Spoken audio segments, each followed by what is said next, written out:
but I didn't really get into JFK's assassination, into really looking into it until I looked into his brother's assassination. Mm-hmm. And so I wrote a song and I just really got into that whole story of RFK's assassination. And it dawned on me, it's like, well, they did the same thing to his brother. And so like, if you were just like an alien studying this planet and you're like from a bird's eye view, looking at what the humans are doing, it would be obvious. You'd be like, oh, well, they just did the same thing to his brother. Like, yeah, I once I was at a dinner party I was never invited back to, where somebody asked me about RFK's assassination, and I started just going into it. And I was like, oh yeah, and there was this guy there at the table who was just, we were kind of back and forth, and he kept questioning everything I was saying. And I was like, look, the guy that killed him, Sirhan, he doesn't even remember doing it, and he's to this day he's sitting in a jail cell. Like, what's the point after this long? He's never going to admit it. And he looked at me and he goes, what did he say? He goes, well, every murderer that I ever prosecuted, they swore up and down that they didn't remember doing what they were accused of doing. I paused and was just like, what's your name again? And it was the district attorney, actually. Okay. And I was like, okay, I'm going to shut up and leave now. Hard to argue with that particular point. Yeah.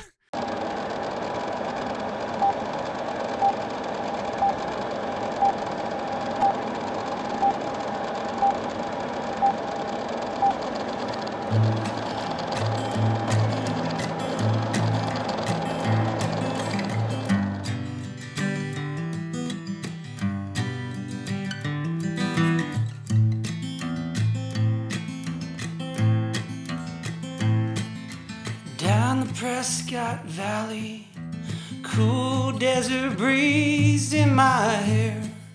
The cars that come and go, and I don't know if she even cares.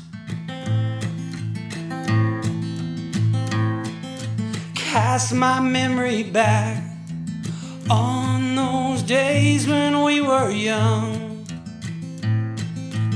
We'd stay up all night just to watch the morning sun. Now there's panic in my heart, there's panic on the streets of Phoenix. Lights, they burn like stars, the stars don't like to move. But there's panic in my heart, and there's panic on the streets of Phoenix. How they come this far, I don't know, but take me with you.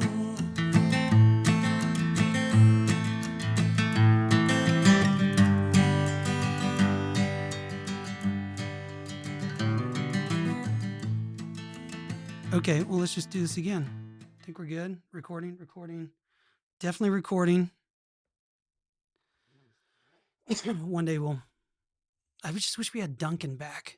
I was just thinking about him this week, yeah. God, he'd be so good as a Jamie, you know? He would be a great... We just put him over there, and he would just watch us, and if we said something wrong, he would just raise his hand and be like... No. And like, okay. All right, well, we're going to go from the beginning. Just to let everyone know, we were just podcasting for a good 20 minutes before I realized that we didn't hit record. So we're new to this podcasting thing, which is why we'd like to welcome you to the Conspiracy Dad podcast. My name is Dante. This is Mr. Dave Hayes. You can say hello to the... Yeah, I'll say hello later. Okay. We've been good friends for a long time, and I know we've both been pretty avid podcast listeners for as long as I think they've had podcasts. So since before they existed. Really? Yeah. Oh, wow. I think so. Yeah. Like, does that mean just terrestrial radio? Oh, okay. Okay. So we thought it'd be good to start a podcast, and I was trying to think, what should we call the podcast? And I thought about it for like almost a year, and I really I didn't have the studio built and everything, but I just know that from a concept perspective, it's really important to like the brand and the name, like everything has to make sense. People have to know what they're getting into from, day one. Yeah. And so this came to me, I don't know, a few weeks ago, was Conspiracy Dad. because I was thinking about, well, who am I? What am I? What am I all about? And it's true. I'm a conspiracy dad. Like that's just what I'm into. There's a wide range of conspiracy dads. I think all from the Illuminati and the reptilians to the mouth breathing sheep that just do whatever they're told. I mean, you could you Yeah. could span the wide gamut. I don't even know if that's the right way to say that of people, and there's all kinds. And I'm somewhere in the middle, probably a little Yeah. this side of middle. Yeah. I don't think like we're You're not flat so Earth. close. You're not so close to lizard people that I'm nervous when I introduce you to other people I know. But you do deliver on asking them about UFOs. I mean, almost. I feel like I've gotten really good at doing that in a way that's not weird or No, it's awkward. not. It's only Yeah. backfired like once. Yeah. And That kind of gives you some information Yeah. on who you're asking. no, I Yeah. immediately decided I don't want to be around these people. Yeah. I just thought, Not even Yeah. willing to entertain Yeah. the question. Come on. like, you don't think that, like, never seen, like, no UFOs? To give some context, Dante likes to ask people when he first meets them, and you give a preface, which I think is wise, to let people know that you're socially aware. Okay, this is just a question that I ask new people when I meet them. You ever seen a ghost or a UFO or anything like that? And what you'd say more often than not, you More get than it. half. Yeah. I mean, it's my own anecdotal study, but I've been doing it for over 5 years now, and I have heard so many stories that now I've never seen a ghost. I've met many doctors, lawyers, engineers. I mean, specifically doctors. I know several doctors that have told me ghost stories that are pretty wild.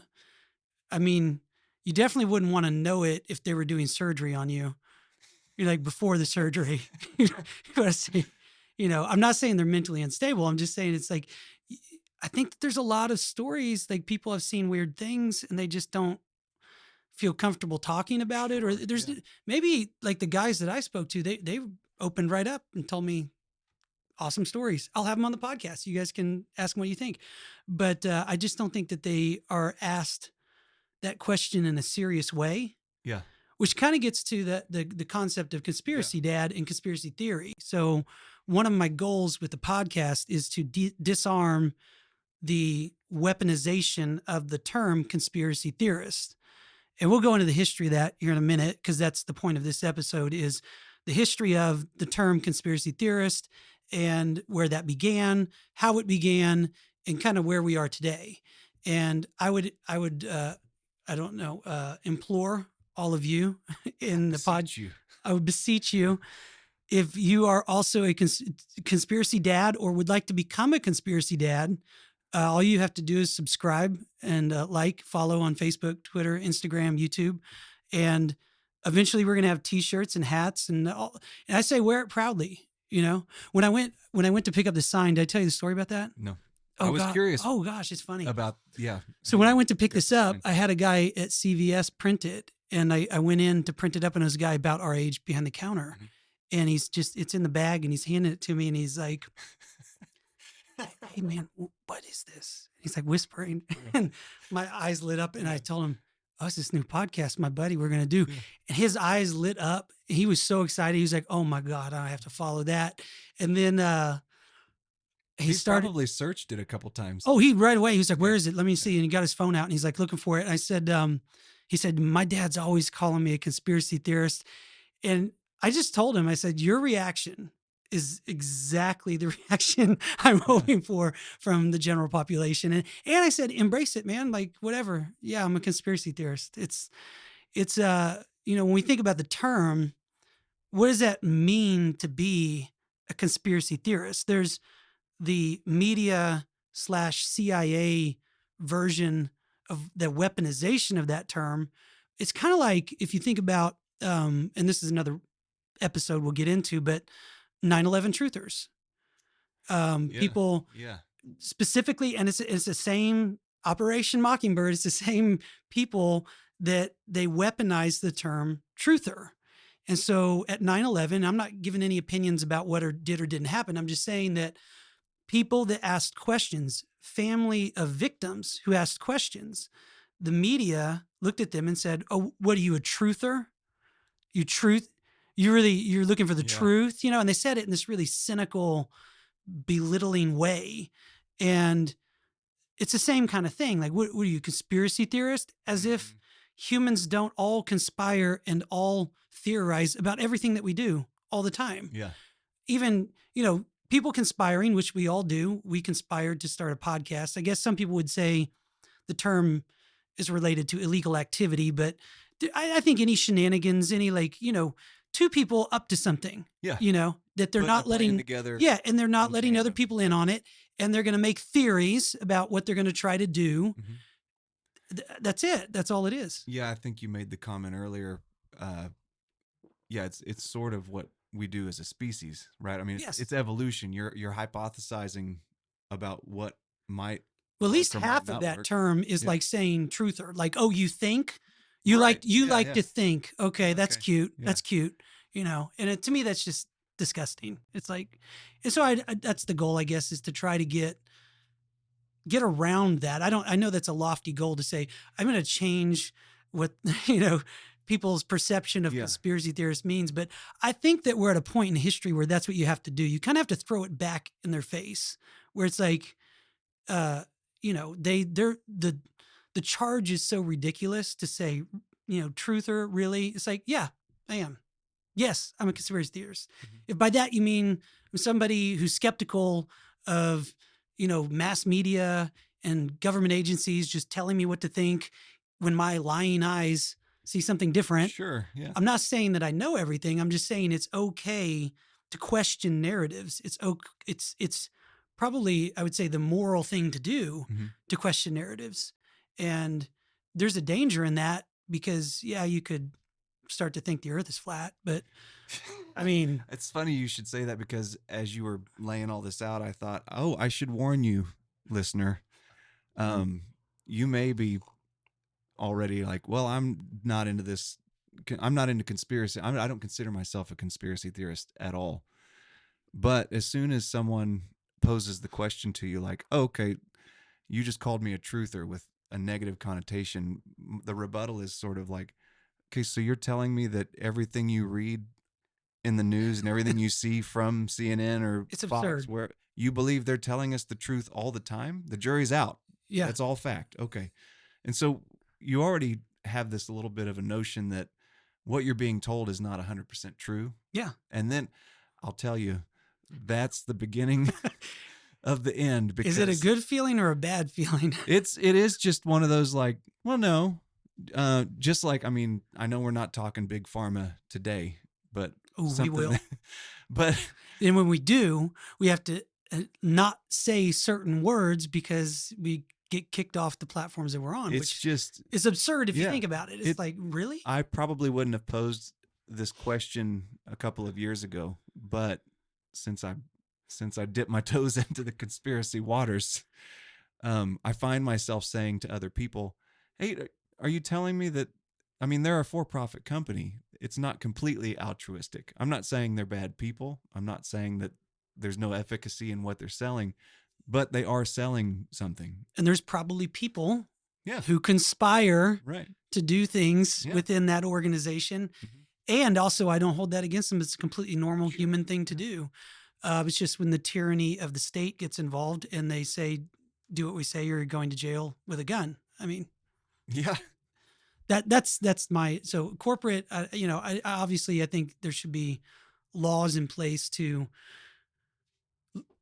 safeguard human rights and workers' rights and all of that. But no, I believe generally in capitalism. I believe generally that people should be allowed to do what they want, but also you have to take that into account when you're reading their articles and watching their TV programs Yeah. and going like, you know, do you have an interest in keeping us all angry at each other all the time? Do you have Well- an interest in, or even if like we're going to get into with Operation Mockingbird, Yeah, like, that's what I was are you gonna say. getting That's- paid by yeah. the CIA to tell us a certain narrative? Yeah. Which is exactly what happened. When you So, say that, it feels like a big jump, like Mm. huge leap. But as soon as you brought it up with me, I looked into it and I thought, well, that's not really that crazy. Which is, again, listener, I'm warning you, As soon as you Get out. If you don't have the stomach for it. Okay. No, here's the thing. If you have a job, I heard Kevin Costner say this once. He said, I take my job very seriously, but I know I do not have a serious job. Mm-hmm. And as an entertainer myself, I was like, that is the wisest thing I've ever heard. And so if you have a serious job, maybe consider another hobby. like if you being distracted listening to this podcast might get somebody killed, or like you give them the wrong medication, maybe, I don't know. Yeah. I want to say don't listen. I'm just saying that, don't go down those rabbit holes if you have serious work you're supposed to be doing, or maybe wait till you get that work done and then, I don't know.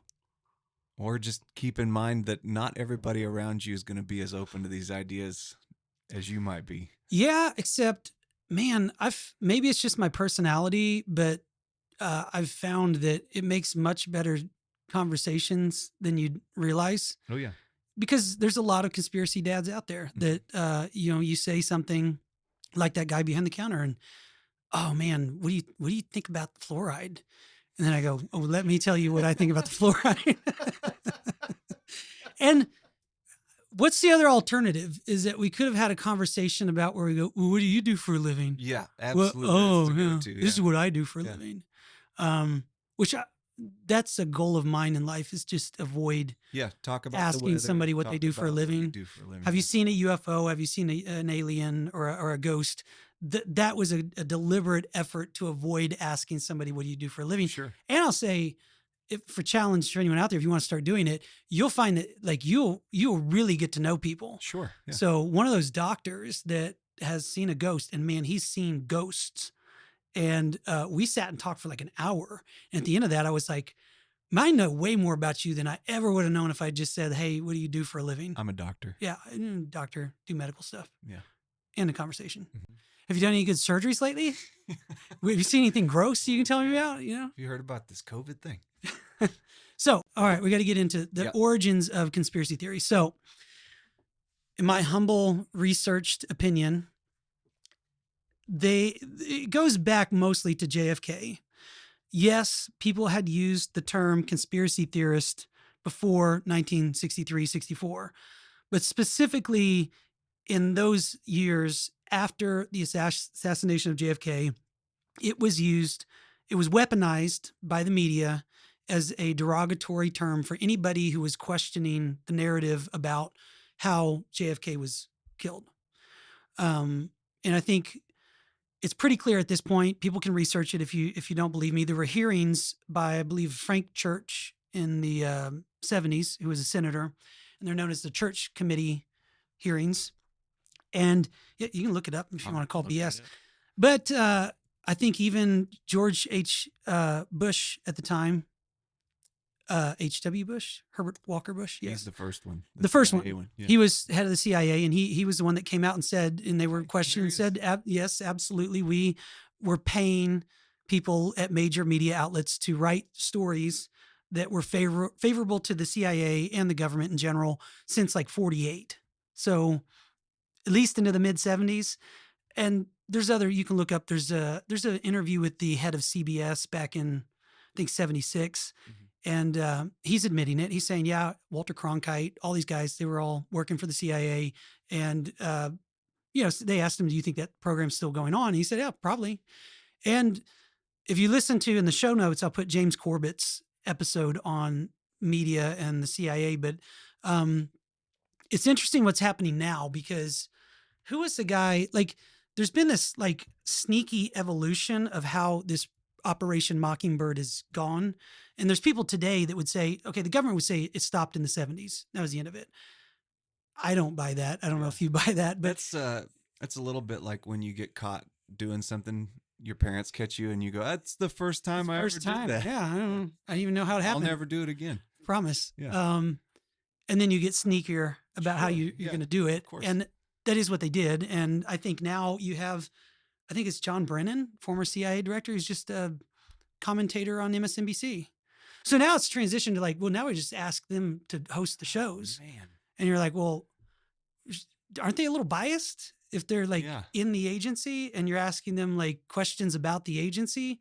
And I think that we're in a weird world now where people believe that. This I don't is, yeah. believe it. I'm surprised that other people do, that they don't think Gosh. that's a conflict. Yeah.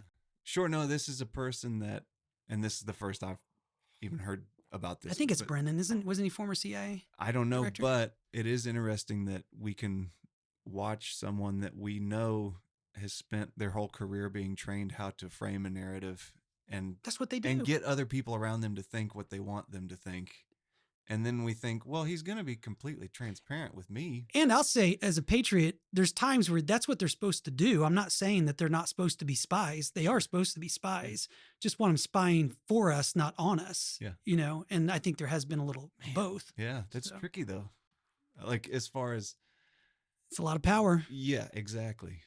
And I think that the line moves depending on who you ask and what position they're in at any given time. Because I was listening to a conversation on this sort of a dynamic of, well, the CIA, you know, that's not cool that they're playing dirty pool. They shouldn't do that. And my immediate reaction was like, well, I'd like for him to play a little dirty pool, Yeah, well, just not on me. yeah, It's wolves fine if they, yeah, attacking wolves. Yeah, You want right. sheep, really? You know. yeah. But that is the where's that line? I don't even know if anyone knows. Like, Yeah. I think it depends on who's in power, and who's it? George Carlin said something like, it's a big old team and you're not in it, or something like that. You can look up that quote, but it's a big old club and we're not in it. And so anyway, going back to the history, JFK is shot supposedly by Lee Harvey Oswald. I think it's interesting now. Like, I'm sure if we have any older listeners watching or listening to this, it's a different perspective, but I'll just tell you from my perspective now, looking at that story, even as like 10, 15 years ago, I started to critically look at it. It was immediately obvious to me that it was not, it was not a believable story to say that, you know, this guy that shot the president, you know, even this, I thought about this a while back. I was like, well, you could look at, like, you know, no practice. How did he know exactly when and where to be? I mean, they did advertise the motorcade and all that, but then it's like, it was a motorcade with a convertible. Like, security might say, like, hey, you're a moving target, you know, like, why was it a convertible? Somebody made that decision to say, Mr. President, we need you to get in the convertible and go drive around Dallas. I mean, yeah. Now the mouth breather pushback is, well, we hadn't had an assassination on a president in a convertible yet. In a convertible, I was gonna say, we never really had assassinations. I'm not saying it hadn't happened, but as you were talking about it just now, I thought some of this, I go, well, you may not have seen it coming. Yeah, I think too. I guess we could have gotten in this at the top, but a month ago, the Biden administration again decided to not release the JFK files. So there's thousands of pages of the JFK files that are still not released to the public, and it's been 60 something years. So it's right at 60 years. Everyone who was involved in that situation is dead. It's Especially Joe Rogan JFK. has said this. Other people said it. It's pretty obvious that the CIA did it. like, and I've even heard people from the CIA say, well, there were rogue people within the CIA that did it. So I don't know what that even means. Like, you're still within the CIA, but meaning that it wasn't a top-down order, but there were people within the CIA who orchestrated it to happen. And the only reason you would not release those files today is because that's the case. And it would be, I mean, I think that a lot of people realize that it was the CIA now. I mean, as opposed to like 20, 30 years ago. But I don't know what it would look like if publicly they came out and said, yes, actually we did, you know, take out the president. It's hard to say how people would respond. I mean, absolutely. Yeah. I mean, I know we talked about this before, but New York Times says there's aliens. Most of us just turned the page and went to work that day. So I used to be of the belief that, like, yeah, this report comes out, the CIA throws their hands up and go like, well, we were up to all kinds of stuff back then. We don't do that anymore. But, and I would think there would be a giant, you know, upheaval with the general populace, but there's a chance maybe not. Might just get back to what I do suspect that's why, because I do think, I think that if it was admitted, I think you'd have to abolish the program. Mhm. You'd just start CIA 2.0, Yeah. but Right. you would have to like everybody. It would just have to close up shop and Yeah. say, look, the public trust is completely lost at this point. Just move on.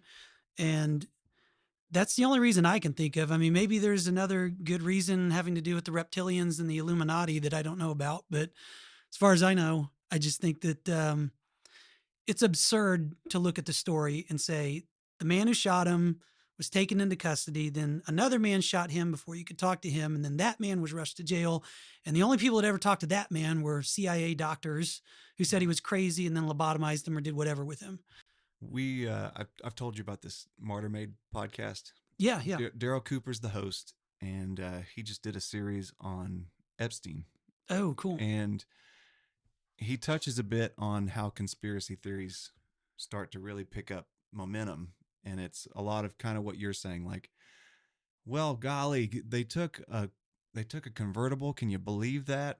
And then somebody like myself is like, well, I mean, they had convertibles. Convertibles were a That's thing. not Yeah. crazy. People want to see the president. And then you go, you mean to tell me this guy got rounded up by the police, and then before they could really get anything out of him, he gets shot by some other guy that, and I'm like, well, yeah, that's a little weird. And all of a sudden this ball starts rolling. But the point I'm making about this Epstein series that Cooper did is the set of circumstances surrounding Epstein's death is such a low probability when you add all of them together. So it's not just one thing. So that's what is so compelling about this Harvey Oswald getting shot a couple days later before the police get done with him. I think, well, because today I was thinking on, well, it's the first time a lot of the law enforcement had dealt with a lot of things like this, right? And oftentimes when you do things for the first time, you make some mistakes. Having said that, there are a lot of things that are just protocol. Yeah. You would think would prevent something like that from happening.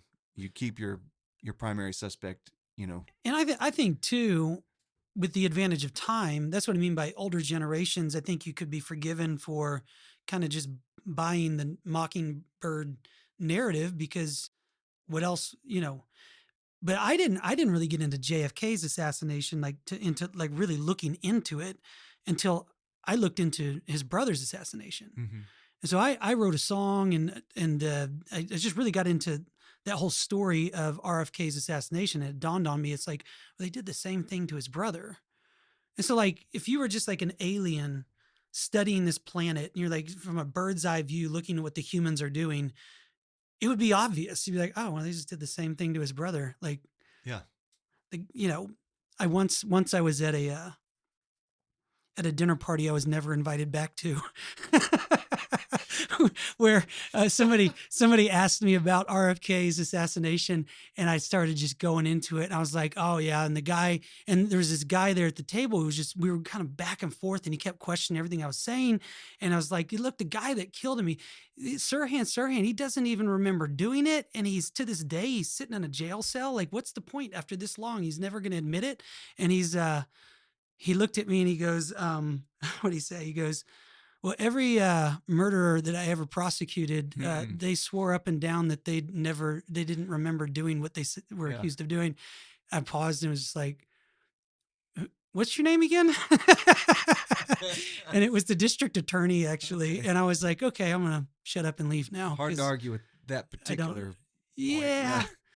But still, layers upon layers of coincidence. At some point, you start to go, it's like the Clinton body count. At some point you go, look, somebody's whacking people. Yeah. I'm not saying it's the Clintons, but it's somebody that has a shared interest. That's what gives so much validity to this CIA operation of controlling the media, because there's just enough things that you can poke holes in credibility to where it starts to make the whole Jenga pile topple over. And for some of us that are like peeking into conspiracies, like as part of my research, I listened to Shapiro debunking the JFK assassination. That was a good one. And I'll tell you why in a minute. I'll let you finish. Yeah, the summary essentially is just, hey, people are largely incompetent. They make mistakes, and mistakes happen. Just move forward. accept the narrative. I'll preface this with I like Shapiro a lot, and I like his show. He does good work. I don't agree with him 100%, but I like a lot of what he does. I was dumbfounded at the lack of logic and reason in that episode. That like if you listen back to it, he basically just said, "Well, the official story is this happened, so that's what happened." That's the whole point. Is somebody's writing that official story. Yeah. Whose official story? The official story is this. That's it.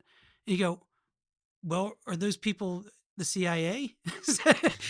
Are those people the FBI? Are those people? Is the official story? Is it the same people who said weapons of mass destruction? Is it the same people? Because it is. Mm-hmm. Were there weapons of mass destruction?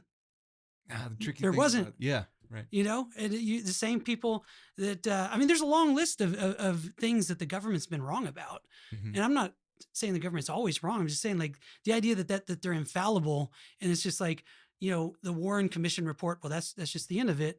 Well, I don't think so. I think that's really uncharacteristically of him to have such a lack of intellectual honesty on that episode. Mm-hmm. I think it would be better if you just said, well, there's still thousands of pages of documents about this that we haven't been able to see. So we have no idea, which is, I think, my opinion. I just don't know. I don't know. I'm saying it seems unlikely that Lee Harvey Oswald did it by himself. I think most people, even CIA people, admit that he had accomplices of some sort. And then the next thing is, well, we don't have the information. So I don't know. Yeah. You know, could it be somebody else? I don't know. Who else could it possibly be that? Well, yeah, that you'd be protecting. You 60 try years and look later. at who would benefit or who has the most to lose if this story gets out. And yeah, I'm at a loss as far as, well, Lyndon B. Johnson already ran his terms. So if he was to benefit, if he's behind this conspiracy, well, that's already kind of run its course. Yeah. I mean, who has the most to lose? To your point, most of these people are not no longer with us. It is surprising that they won't release that information. Seems like just to kind of put a cap on it. It seems to me though, like it's okay. I guess this is what I try to do. It's okay to just leave it at unanswered. Mm-hmm. You know, I don't like buying this, like, well, the official story is this, and I'll go, that's it. That's the end of the conversation. I think there's a lot of things in history where it's like unanswered. Maybe it will be someday, but, you know, when it's left unanswered, you kind of have to, you know, there's a lot of things on the table. Yeah. And then it does call into question, like, well, why can't we get an answer? Yeah. Well, that's funny. We're talking conspiracies. As a dad, the temptation is often to say, because I said so. That's essentially what the Warren Commission did. Exactly. Because we said so. Because we said so. Hey, go, get out there. But I mean, we've been kids before and you've got kids now, and so much more effective to go, I'm telling you not to jump off the roof into the pool because I had a friend who broke his ankle when he did that. It's not just because I said so. But it does feel like in instances like this, the general public is going, why? Daddy, and why? Tell me why. The government's because I said so. And it's almost just like a tyrannical dad. Almost like you were saying, it's okay if there's if there are some unknowns. It's been 60 years. We lost that bullet, which that's amazing to me. We lost his brain. They lost his brain. They did. Did you know that? Yes, I found some of that out. There are what I think are pretty significant pieces of evidence that are missing. By that you mean most of it? And I will tell you what the first thing that crossed my mind is, I just took a call today from somebody checking on an order for 2 items. You know, we deal in scope of hundreds of items. This person has 2 items they're checking on, and I found those pretty quick. It's not, relatively speaking, it's not a very important order in terms of the volume that we do, but we keep a log of all of our stuff that we have. It's inventory. And you mean to tell me that the president's brain is not on a log somewhere? You don't know where it went? Or the bullet that The magic bullet? Do we have that? Or the magic bullet that doesn't look like it's actually been shot. Yeah. And you're like, Yeah. well, every other bullet that's been shot looks like it's been shot, but that doesn't. I mean, I know everyone knows there's all kinds of debunkers, and you can go down the list. And I don't like debunkers either. I like, I just think it's that's another one that they've weaponized the term debunker, like it's a bad thing or it's a good thing.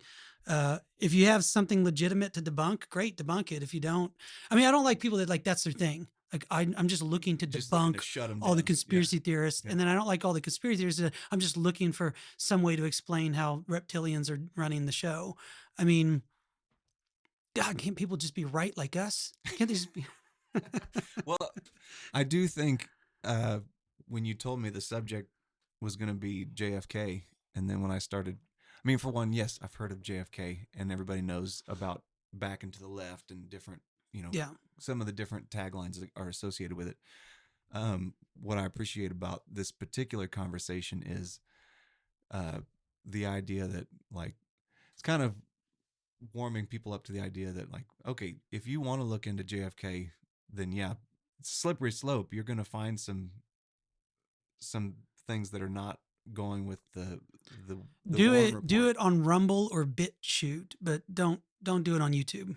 Oh, okay. I don't even know about either one of those. See, I'm bringing you in. There you go. Yeah. But you can't. The internet's changed a lot, even over the past 5 years, and there's things that you just can't find. I mean, a lot of these platforms they're censoring, and you have to go to different sources if you're going to find it. Mhm. Rumble's like the next YouTube, and Oh. it really is like YouTube was like 5-10 years ago, and it's pretty much anything you post it on there, whatever. No one's going to mess with it.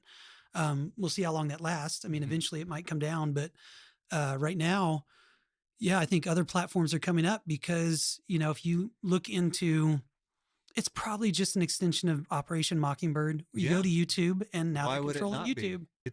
It's about the biggest Well, platform. the whole thing is a military operation. The internet's a military operation. Oh. I mean, it really is. I mean, it was developed by by the military. So, I mean, I'm sure they have a back end to everything. Why would you not? Pretty crappy military force if you didn't. I mean, but God, and that's what fuels a lot of these conspiracy theories as well. As an American, I want to believe that our military has the best intelligence capabilities, the most weapons. I want to believe that they're not telling anybody about some secret awesome stuff that they've got. Oh, it's enticing. Well, and I mean, I still love America. I'm a patriot. That's the other thing about maybe this episode, when agencies and media weaponize language to discredit dissenting opinions, and then they specifically make those people look unpatriotic. Like, you're not a good American if you question what happened to the president. And I say, no, it's the opposite. I am the good American because I'm looking at this story and I'm saying, I actually want to know what happened to our president. You're not a good American because you're believing some BS story that makes no sense. And yeah, it's unfortunate that that's the way it works, but same thing with the truther thing. Like you're not a good patriot. No, I am a patriot. That's why I want to know exactly what happened. It's not, the people that, brush it off and just go back to work. I'd say you're the one that's not a good American. Yeah. And, you don't need to get in the soldiers in the war. I think it's just wars, 8 of them now. I don't even know, 7, 8. I just think the patriotic thing to do, you can love your country and question the narrative from individuals within the government that might have an agenda, which they obviously do. It's broken in half, and everybody's got an agenda. Mm-hmm. I don't think there's any politicians that don't. I mean, you'd be a bad politician if you didn't. Yeah. So naturally, you've got to question everybody, Mm-hmm. even your guy. You got to say, well, maybe, maybe he meant to start that riot. What did they stand to gain from what just happened? So I had a take on this that was, I think it's my original take. If you want to hear I've not heard somebody else. It's a combination of someone else's interpretation that made me go like, oh, wow, that makes sense. So Jimmy Church has a podcast, which Jimmy, you should subscribe. We'd love to come on, called, it's not Mysterious Universe. It's Jimmy, no, confusing everybody. Jimmy Akin. What's the Look that podcast? up. Jimmy Akin's Mysterious Universe, I think, or something like that. Anyway, he had an episode on JFK, but specifically about his doctor. Is it Jimmy Akin? Jimmy Akin, Mysterious World. Mysterious World. That's what it is. It's a Yeah. great podcast. Check it out.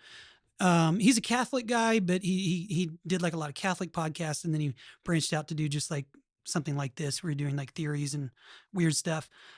But his episode on JFK's doctor was a guy named Dr. Feelgood. You can look up his actual name, but he was a well-known Oh, I know about in the 50s and the 60s as a doctor for a lot of Hollywood elite, politicians, and famous people.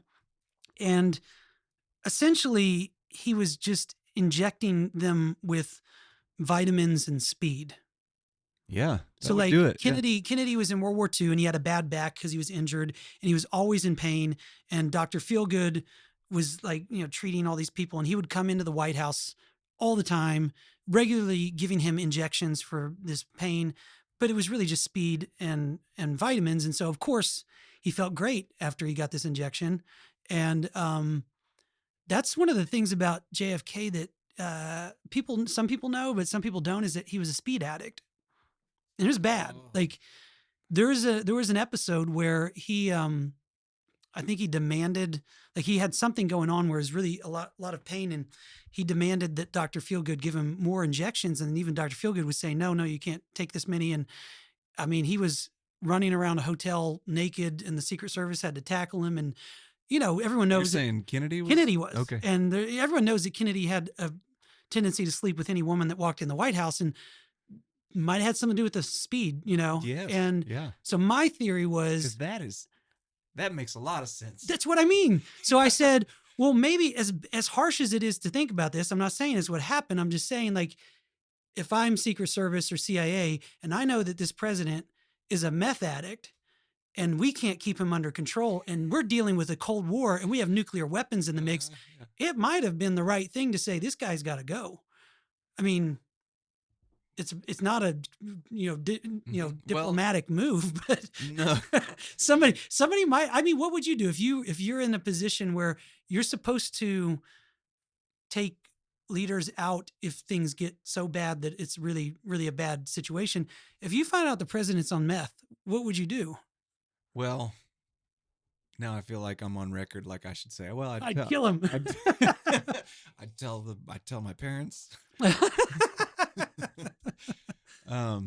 But I was thinking, like, when you talk about the CIA going, well, it didn't come from the top down, and we got rogue operatives. That's what I things thought like that. too. Yeah, it fits with that. It fits that theory really well. Some of the storylines that I've heard in the research I did were that sort of a thing. Where I mean, as I'm going through a few things on the internet, it crossed my mind, like, well, it sounds like there were a few plans to some way to oust the president at that time. He was making enemies in a lot left of and different right. camps. Oh yeah. And so there were a couple of different projects going on by different names. It's not surprising to me to hear, like, okay, well, CIA operatives get sent out on their own projects all the time. They're supposed to come up with their own solutions oftentimes.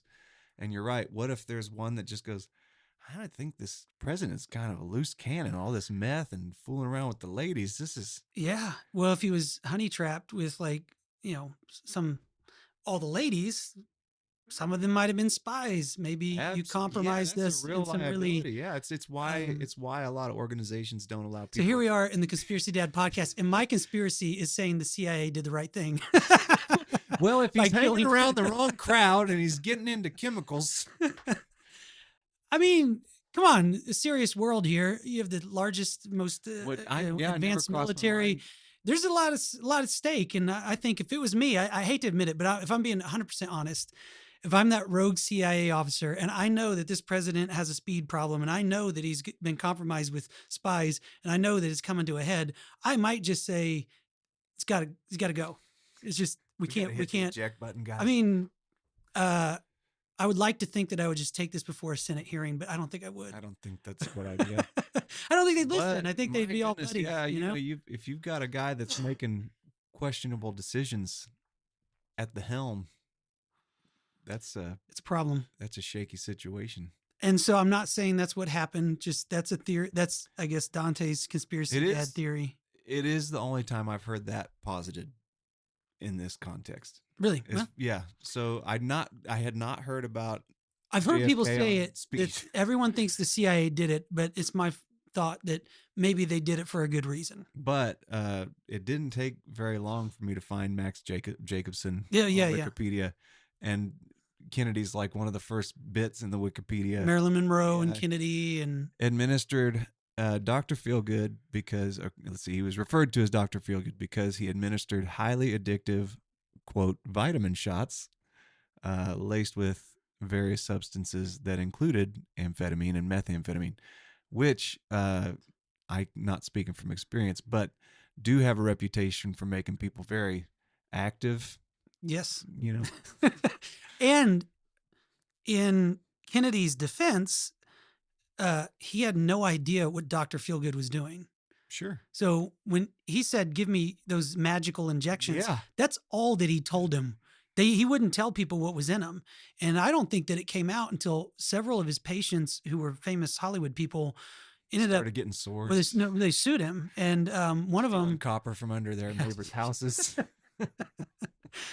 Oh yeah, and I think I forget who it was. You can look it up, but it's one of his patients. He ended up obviously becoming addicted to meth, Stole his losing catalytic everything. converter. Yeah. Yeah, and then lost his catalytic converter, and then he had to. So then he sued Dr. Feelgood, and then it kind of came to light that this guy's nuts. He's putting methamphetamine Well, he's a in people's. German Was he a physician. Nazi? Tell me he I'm was curious a Nazi. if he's a paperclip man. He was a and Nazi probably spy. shooting up Hitler with all the amphetamines. I mean, that's where he learned it. yeah. Yeah. Look it up. See if he was a Nazi. Was he paperclip? Well, I don't know if he was a Nazi, but he was born in 1900, so the timelines, and he was a German physician. So, Yeah, and he wouldn't have to be a Nazi. He could just be a German doctor from that era that also thought meth and vitamins was Yeah. a good idea. well, it all seems like a good idea in the moment, and that's a lesson for you kids out there.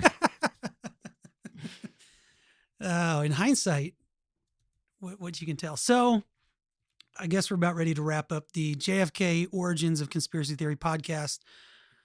I would say do your own research, obviously, look into any of this stuff, but it's a fascinating story. I'd like to do next RFK's assassination because, like I Yeah. said, it's pretty obvious to me that that's what they did because they literally just shot his brother the same way that they shot him right in front of everybody. And I was thinking like, God, there's got to be well, I don't know how else you'd do it. Like if you slipped some poison in his drink, it'd be too obvious that, well, somebody close to him must have killed him. So it always had to be somebody like some crazy guy, but it'd have to happen publicly so that everyone knew how he died was obvious. We all saw We it. all saw what happened. Now there's no question about it. Versus if he was shot off camera, then that's so weird. They're both shot on camera, really?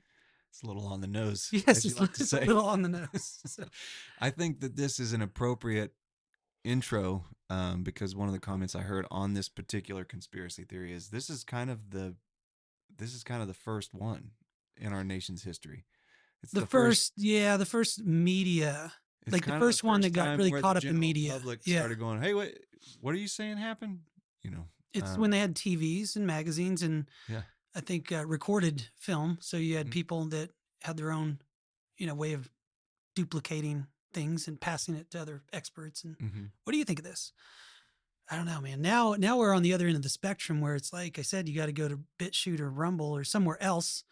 Because even now, well, here's an example. Last night, I'm sure you can look at it now, but that football player I heard about it. collapsed. Hamlin was his name, I think. Okay. I'm not a football guy. I don't so know his name, but I heard about him collapsing. But we were just like in bed my wife and I just trying to look up the actual clip of what happened. And it was pretty hard to find.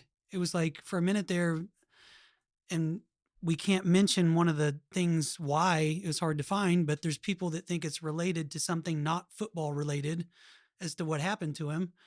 Not saying that's the case or not the case. I'm just saying like people are asking questions like, hey, was he also in this group of people? And just for asking that question, everything's getting taken down. So it's we're headed right into 1984. No, we are right in the middle of 1984. And did you ever read that book? Yeah. Yeah. Yeah. So we're in the middle of that. It's like there's the memory hole is. That's what's happening. If you're not awake yet, you don't know it. Oh. That is what's been happening for the past 10 years at least, like big time. Just flush it down the hole. Never happened. That tower over there, just it was on fire, but it just collapsed into dust. They do that. It's just a thing that they do. So don't ask any questions. What do we? So you good with RFK next? Yeah, absolutely. Because I'm pretty ignorant to a lot of that. I mean, I'm familiar with your song. I know he was John's brother. I know that Sirhan is the guy that did it. But yeah, I haven't looked into it much aside from that. Well, it'll be interesting. So, Dave, thank you for joining me for this first Conspiracy Dad podcast. time. I look forward to many more. Again, subscribe, like, leave a comment too. I hear that's good on the podcast side of things. Leave a 5-star rating and a comment. Yeah. What else do they say? I don't even pretend like I know what I'm Hey doing. guys, Hey guys, hit the link below. hit the like, ring the bell. Yeah, is that what they say? I think so. Okay, we sound like dads. Is that what they say? Is that what they say? Do they tell them? We're obvious the dads. Oh man, we don't even know how to use this internet. Yeah. But we're going to figure it out, and this is going to be a fun podcast. So thank you for joining us. Please come back and join us next week. We'll do one every week, and it's going to be a lot of fun. So cheers.